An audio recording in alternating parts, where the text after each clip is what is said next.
Your flashlight slides over an old green chalkboard covered in scribbles, sketches, and schemes like some ancient cave mural. Some of the writing has faded with age, but you can still make out sections here and there. These lithe, pointy-eared creatures appear to be different types of translucent. You should at one of the Welkins. It's Vara Hamira, a high Welkin, his face white and scarred like cracked marble. This is clearly a Welkin supremacist. The note says, all non-Welkin races will be purged. The Haldor, the Twarg, the humans, and even headless men, all of them, purged. Imagine a world filled only with Welkin. An inordinate amount of time has gone into drawing these little Welkin creatures. Some people really like building a world, I think, even if it's just for a game. This looks like concept art for a project. It's not really real. Political commentary. That one has a great beard too. Just look at those details. So much effort.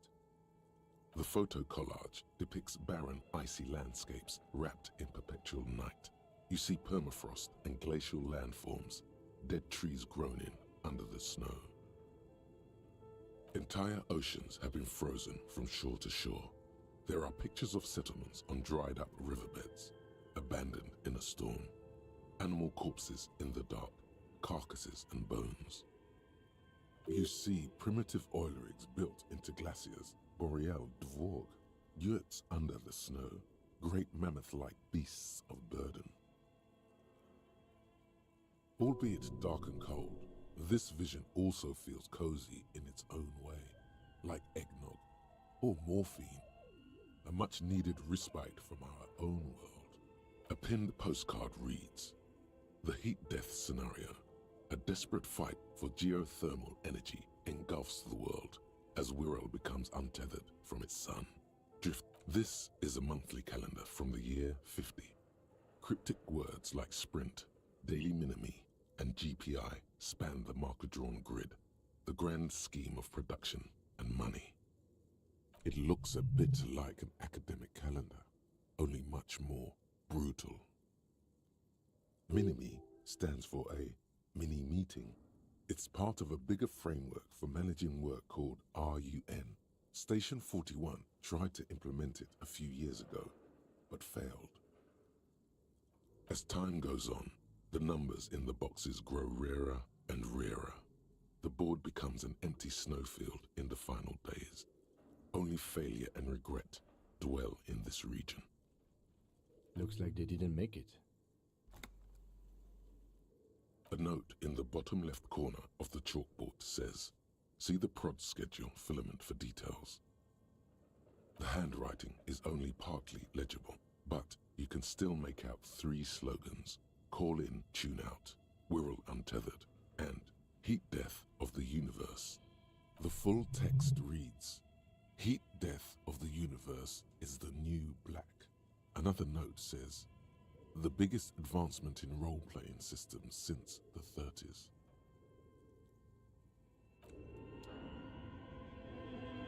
Yes?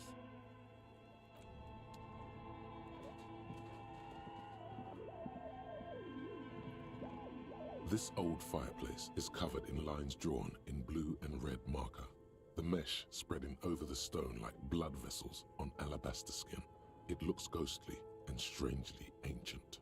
The whole thing resembles Kadran mosaic tiles. Very pesantic.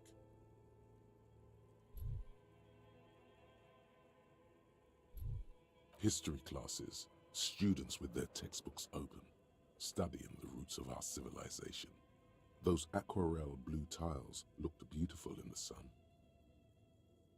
Radio frequencies, it seems.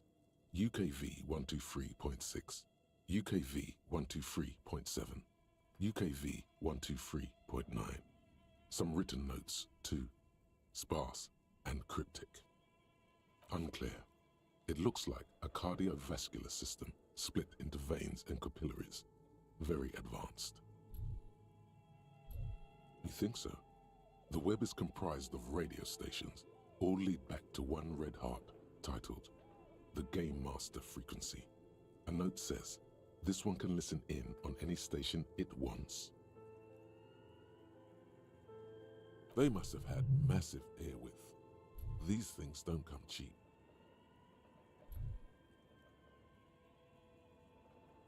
Someone very important. A conductor for the hundreds of story threads that pass through the Game Master's frequency. Whoever decides to call in to a call-in station, it looks like. A list of names under the stations suggests people across 6 Isolas would be playing. Muindi, Insulinda, Kotla, Grad, Samara, and even Il Mara. There's no way a little basement studio working here could pull anything like this off. My God, it's as if the less money they had, the more ambitious their project became. Exactly. This schedule, I know doom when I see it. The company was running out of funding. Nothing. It's just lines on marble. An echo from times long gone. No one has used the fireplace in ages.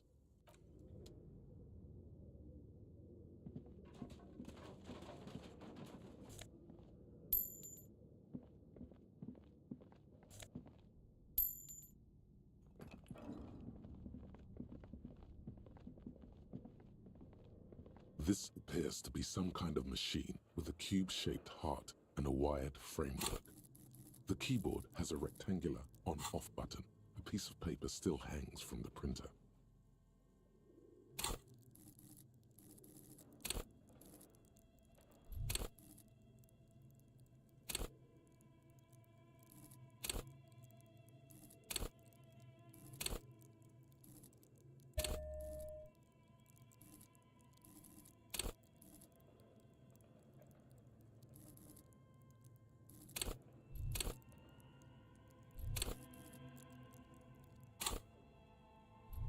A radio computer.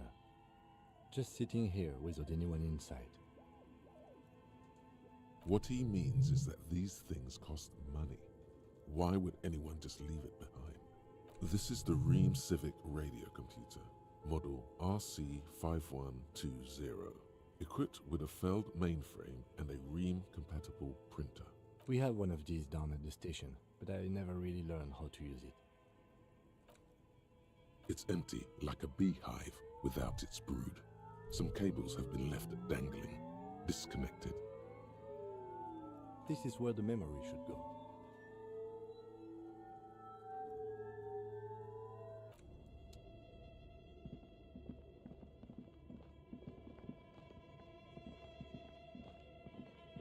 Okay, what do you think is going on with that computer, chalkboard, and fireplace?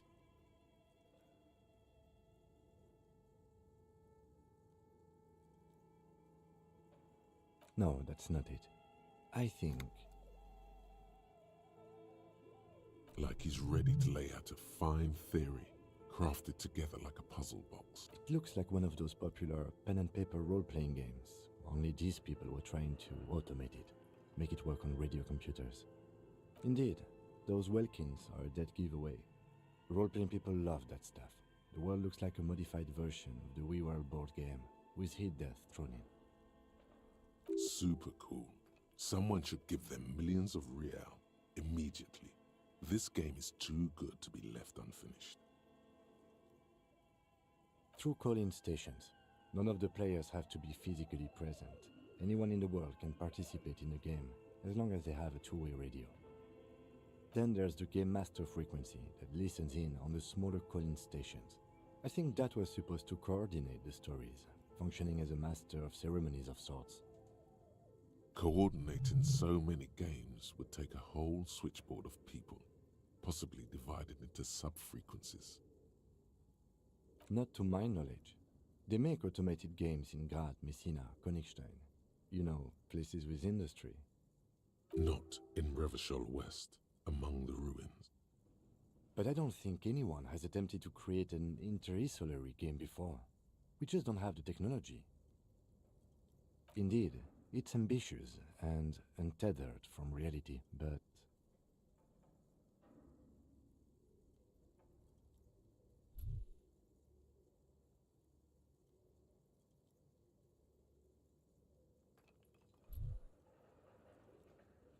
I don't think so.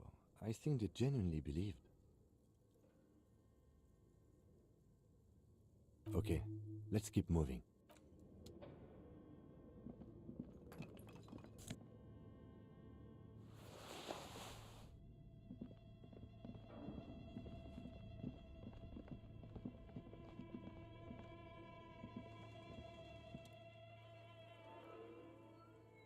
Like a smooth draw, the filament slides into place.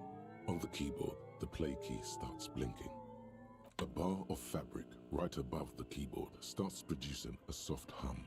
The sound of static seeps through the machines. The static gets louder, slowly filling up the abandoned hall, until a voice speaks out, crackling and old. Good afternoon. Fortress accident en rue de Saint-Ghislaine. This is East Insulindian Repeater Station 1. Please repeat. Is this the production schedule? Fortress Accident is the company on whose name the terminal you are currently using has been registered to. One moment. Fortress Accident SCA produces revolutionary interactive call-in radio games.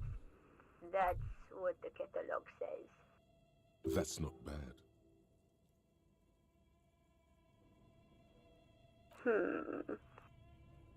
Any other questions? The filament you have inserted into the reader. That was a question. Have you inserted it into the core? Good. Please repeat the password. Password? Of course it would have a password. That's why there's a human administrator involved. No. A hint system is not part of the protocol for repeater stations. Still no. Received. I will register this login attempt. Don't worry. Passwords have a way of turning up sooner or later. Fortress Accident. Is there anything else I can do for you today? Good. I am contractually obliged to protect the privacy of the filament holder, Fortress Accident. I'm afraid we are not doing that, unless we want to wait for a month. Now, can you please proceed? Don't worry. Passwords have a way of turning up.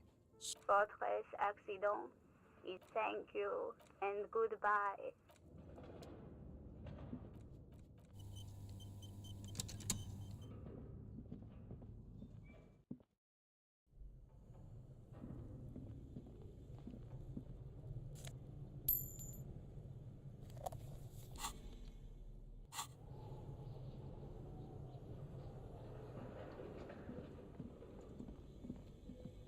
You see a terrifying ice bear with a strange compartment in its belly. The door is covered in frost and the bear's eyes are glowing red. The bear looks oddly realistic. Is it taxidermy? The lieutenant doesn't answer. His eyes are glued to the animal. A gust of freezing cold air rushes to greet you. You hear a low grumble as the bear regulates itself. The lieutenant takes a peek inside. His hand has found the holster of his gun. Of course, just a giant ice bear-shaped fridge. Let's take a look inside. The shelves are empty. All you see are crumpled ice cream wrappers with the brand name, Revachol Ice City. A handwritten note has been attached to the door. You pocket the note and the little fridge magnets keeping it on the door.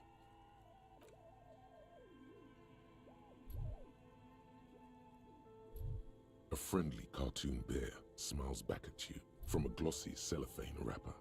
It looks nothing like the fridge. The paper still smells of vanilla and chocolate. Good question. It looks like an ice cream fridge. I know. What an unfortunate marketing choice. What is even worse, the bear is still costing them money to this day. The fridge buzzes with energy. The electricity bill on this thing must be catastrophic.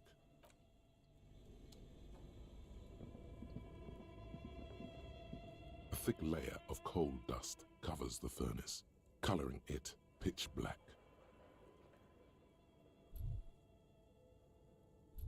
Looks like it. Looks like an old central furnace used to heat the building. It's connected to the chimney. No one has used it in ages. No signs of any recent fire. Only dead rats. It's dark and grimy here. In the darkness you can hear chatter. It's coming from above. A voice or several voices talking to each other. Near the smoke chamber, upstairs. The echo is so prominent, it's impossible to discern what the voices are saying or what's producing them. What are you doing?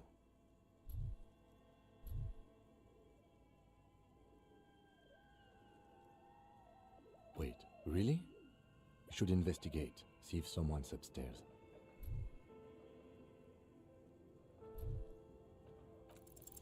You muster all your strength and yell. Your dehydrated, hungover throat can produce little more than a dry croak. A lifetime of smoking and drinking will do that to you.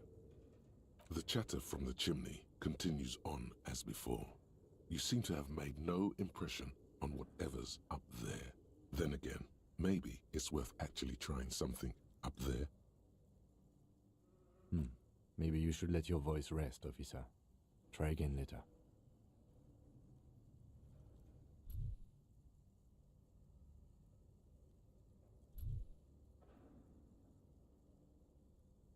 You're right. The rooms do look like they're connected. But malignant entities don't exist. At least not the supernatural kind. Always has to be the skeptic, this man. A lush layer of coal now covers your skin, sinking into the wrinkles. Your hands look ancient. Maybe you could paint something with this coal. Leave a cave painting for future archaeologists. No, that would be stupid.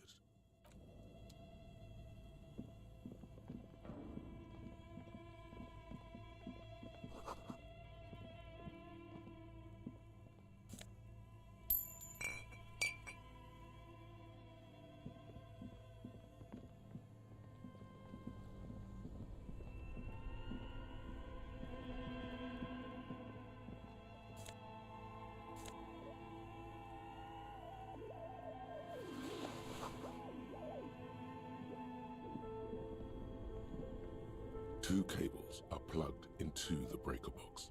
The red one leads to the ice beer fridge and the black one to some kind of a buzzing fridge-like thing nearby.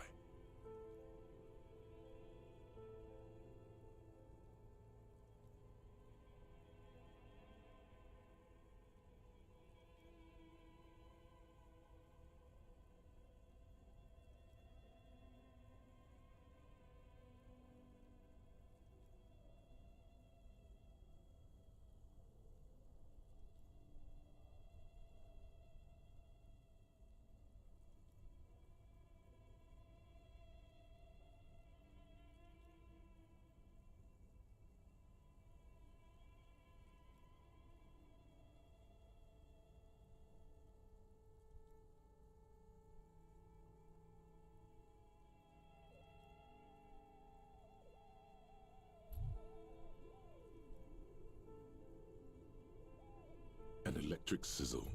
The room is slightly quieter now.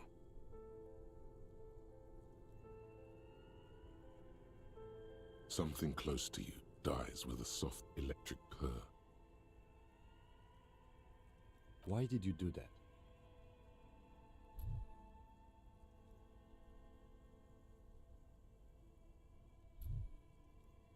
The lieutenant raises his brows, but doesn't say anything. The electric distribution board now has one cable missing. Somewhere, a machine hums along with the current, happy and contented. Somewhere in the dark, a giant electrical mammal stirs to life.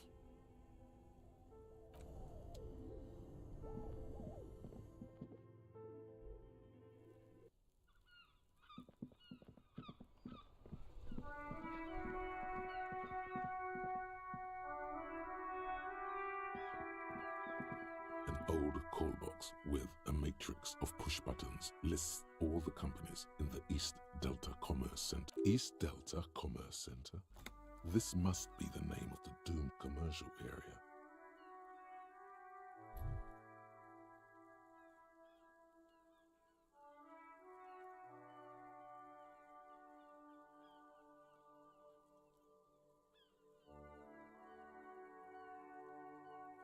All you hear is static, but no one answers the call.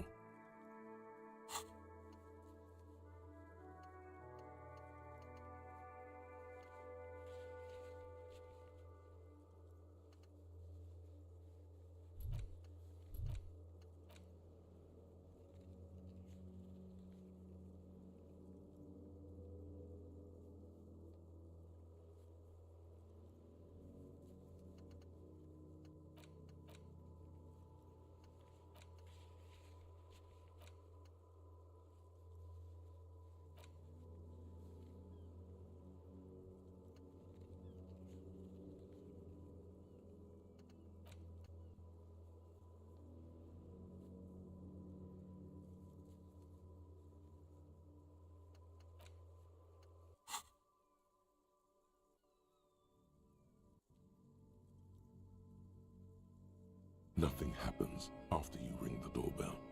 They don't want to talk to you. You ring the doorbell, but nothing happens. Silence. No one answers your call.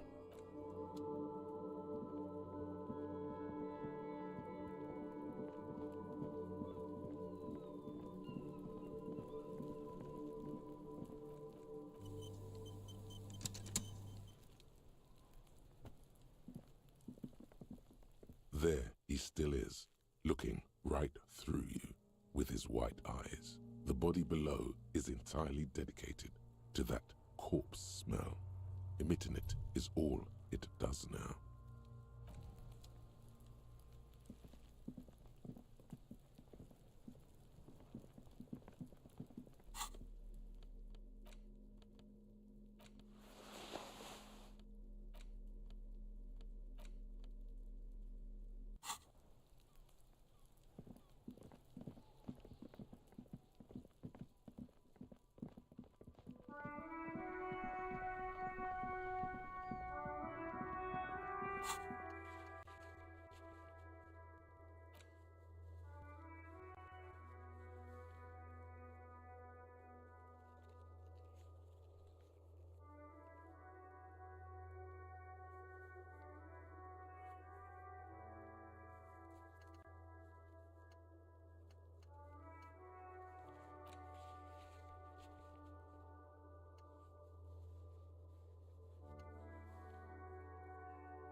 By the way, where is home?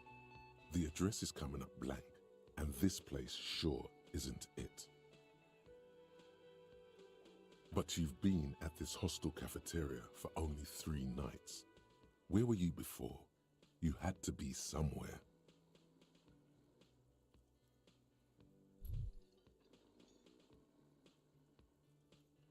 You don't really know, do you?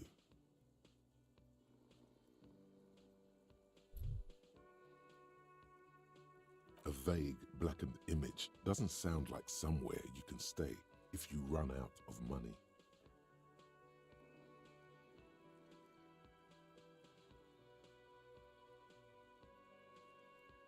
You can try. Run some addresses in your head when you get the time.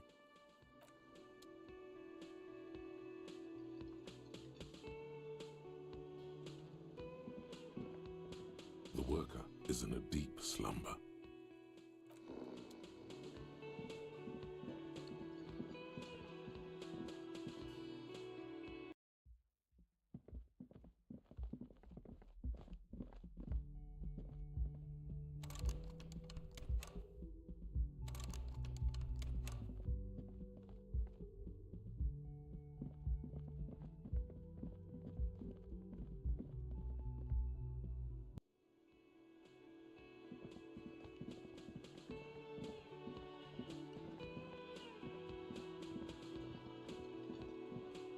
I help you?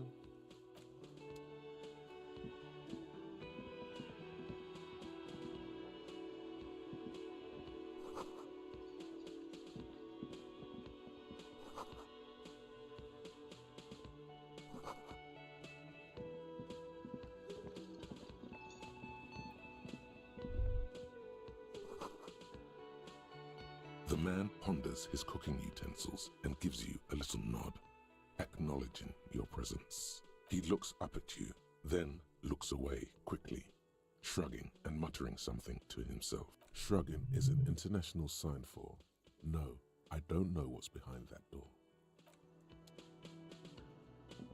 You see a heavy... Yes?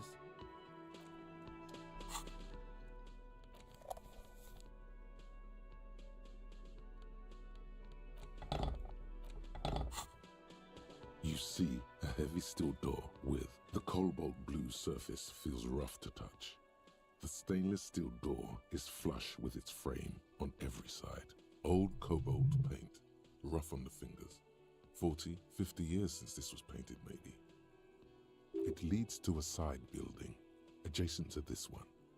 The old building next to this, half ruined.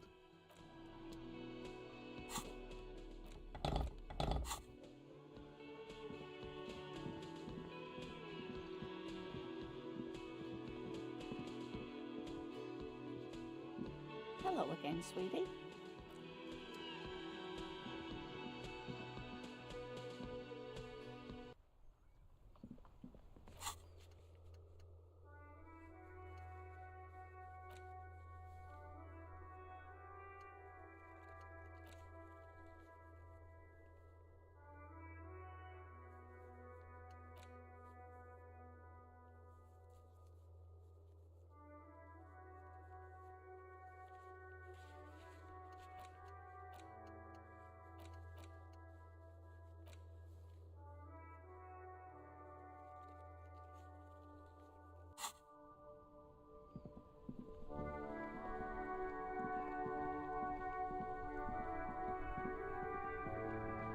Inside, you see a set of steering levers, a radio microphone, a pull-out toolbox, and the soft glow of the fuel preheater gauge.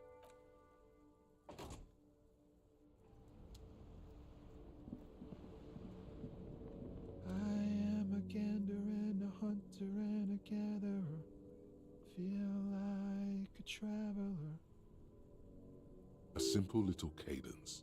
He seems to be making it up as he goes. From another planet. Hey there. It's the jam, my man.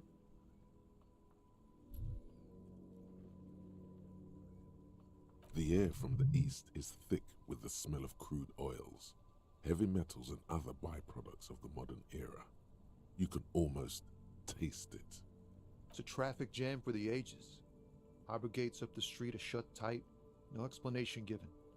Workers on strike, scabs agitating, an all-around clusterfuck. Meanwhile, we're all stuck here in long-haul limbo for days upon days upon days. Upon days. Yeah, exactly. It's official. He too agrees. This is the antechamber of the afterlife. Feels like forever. Like I was born on this here roundabout and this was all I ever knew. Just me and the metal and the tires, the oil and the fumes of mazout. Mazout is an antiquated term for heavy fuel oils. This man has a barely suppressed performative streak, or he just likes unusual words, or both. Yeah, imagine. It's been a whole week already. So tell me, what do you need?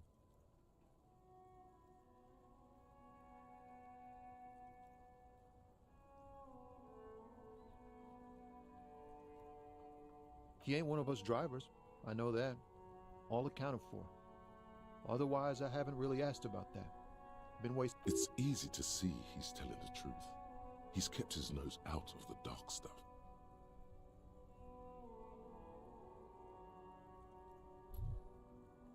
analyzing the fundamental structural and psychological conditions of being stranded in the midst of a sea of motor lorries and their sad, despondent chauffeurs.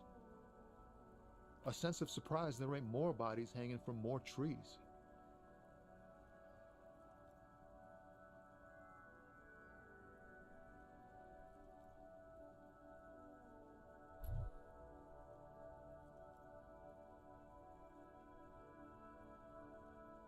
It's like whatever's going on over at the docks. Workers got a blockade set up, making demands, no way in or out. Going on strike would probably help you dodge a bullet or two.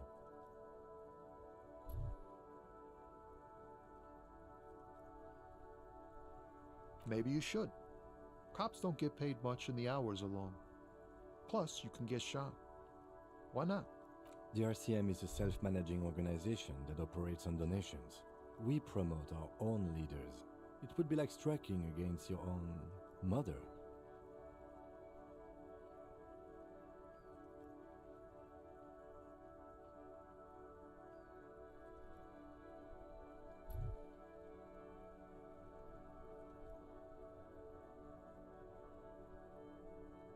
Yes, but do continue. You're... Some pretty wild stuff, I hear. Like a giant new power crane in half the company? I forget what exactly. Good on them, I guess. I've heard talk there's a company rep in town, too. Like a strike negotiator type. They'd know what's up. Ah, yes, from the Wild Pines. We'll meet her soon enough, I'm sure. They want to keep that money flowing in, my man. Ka-ching. He doesn't blame them, but he's not on their side. That's for sure. Anything else? Yeah, this ain't really my area of expertise. I just do my job and get paid. I have things to do and places to be. All of us do. Us lorry drivers. Camionneurs. You still hang around here waiting for this mess to end. Most have scurried off somewhere to get drunk or high. Or laid.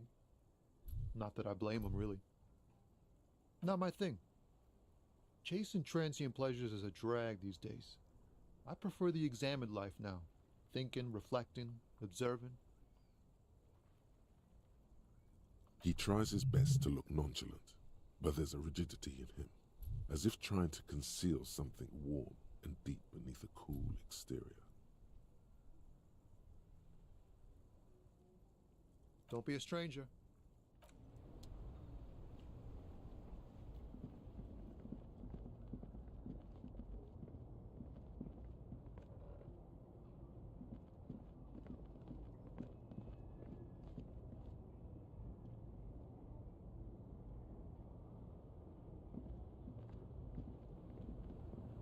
An old monument stands in the middle of the traffic island, pointing toward the sea. It looks as if it's been reassembled piece by piece, secured and mounted in the air with the aid of numerous ropes and rods.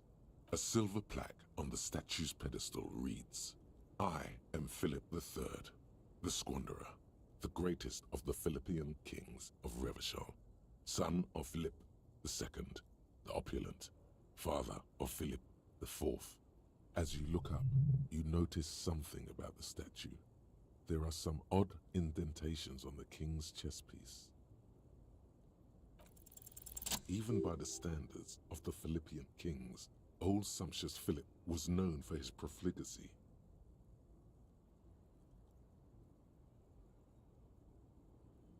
Well, he blew through the whole national treasury, starting the decline of one of the penultimate century's greatest superpowers, the suzerain of Revachol.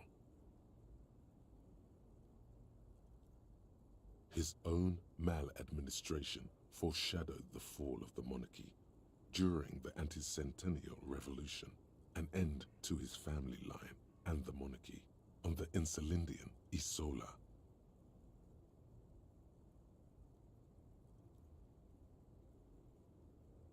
Stories have it that he had his bedroom converted into a treasure chamber, where he stored unfathomable wealth. Krugerrands, bars of gold, ornate weaponry, armor and various chalices.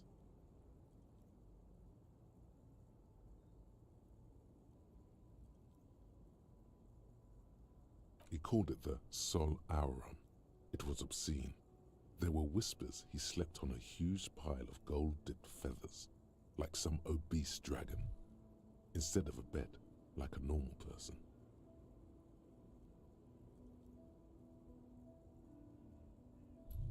But wait, you haven't even heard about his fabled cocaine addiction. You see, old Philippe wasn't just good at squandering the national treasury on gold and ceremonial weaponry, he was also a prodigious snorter of nose candy.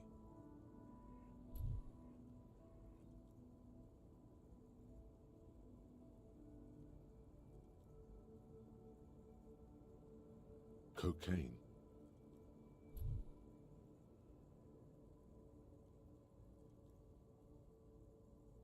That's what the revolutionaries said 150 years later, right before they emptied out the royal mausoleum and dumped His Majesty's mortal remains in the Insulindian Bay.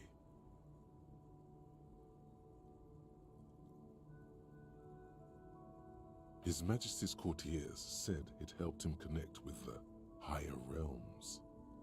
Beneath the cold waters of the Insulindian Bay, thrown there by the revolutionaries after they cleaned out the royal mausoleum, the original was blown apart by communards, then further damaged during the landing of the coalition's airships. Most historians think the coalition's hasty landing may have ultimately saved the statue. If the communards had more time, they would have reduced it up to even finer pieces. Some years ago, a group of liberal, artistically inclined individuals, designers mostly, thought it would be ironic to restore the statue of the most wasteful ruler of Revachol in the poorest part of the city. The statue is supposed to capture the moment it was blown apart, like an instant frozen in time, a rare butterfly trapped in amber, floating on a sea of shit. People in Martinaise tend to disagree, as do many prominent art critics and thought leaders with more nuanced social awareness than the young ironists. Philip III, the squanderer, however, with his bronze face up in the air, doesn't seem concerned about what the hoi polloi think of him in death. Not that he ever did in life either. Something with great kinetic energy seems to have impacted the cuirass, around where the heart is. A bullet? Someone shot him in the heart. Interesting. Okay, I can't see it, but I take your word for it. Well, Martinez is riddled with bullet holes. This place saw a lot of action during the revolution, but the statue is recently renovated, so maybe a joke? Target practice or a political statement? Why not? What this shows us is guns aren't too uncommon here, and people still shoot them, sometimes at kings. The king stands high above you, surveying the bay, mute and indifferent to your sightings.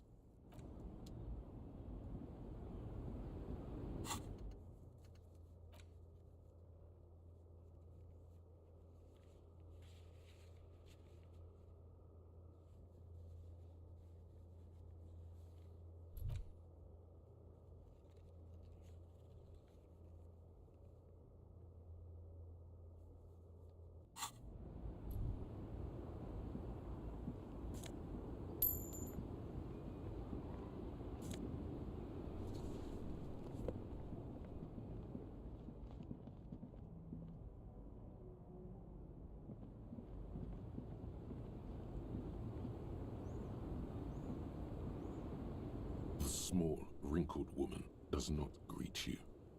The photo, an ambrotype from the turn of the century, as golden as her smile. Wait. She's just a distracted old woman. Better to leave her alone. Why? I just told you why. The woman still has her eyes fixed on the photograph in her hands. In the background, the radio plays. No response. Wherever this woman is, your words fail to reach her. No response.